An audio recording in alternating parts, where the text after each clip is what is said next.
If your reflection ever smiles back at you when you're not smiling, you're in for a horrifying experience.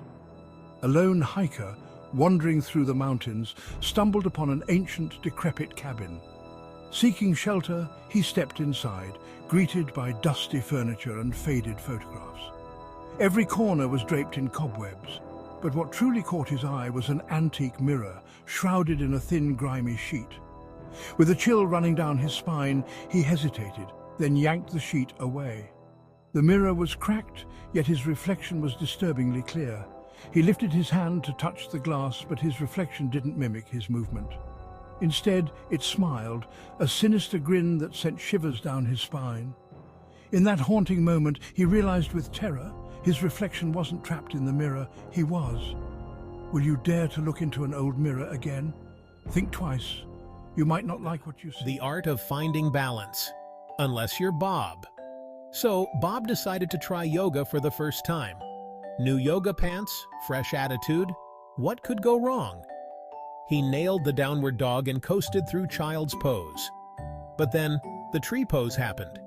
You balance on one leg. Bob was wobbly but holding on. Then the instructor said, "Now close your eyes."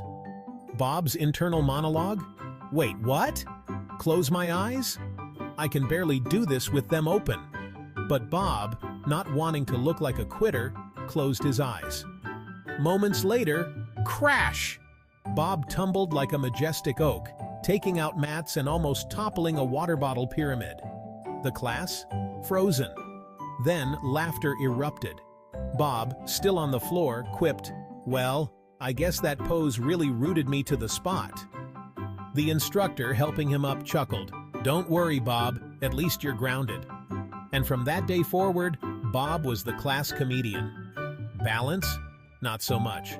But entertainment? If you don't like foul language but still want a talking pet, then meet Mr. Squawks. A man walks into a pet store and says to the owner, "I'd like to buy a talking parrot."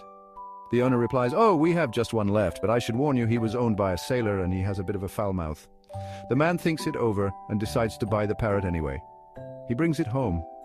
And sure enough, the parrot starts cursing up a storm, using every colorful word in the book. Embarrassed and frustrated, the man finally says, "That's it, if you don't stop, I'm putting you in the freezer." The parrot just laughs and keeps going. So the man opens the freezer, puts the parrot in, and closes the door. After a minute of silence, he opens the door. The parrot, shivering, says, Okay, I promise to be good. Just one question, what did the chicken do?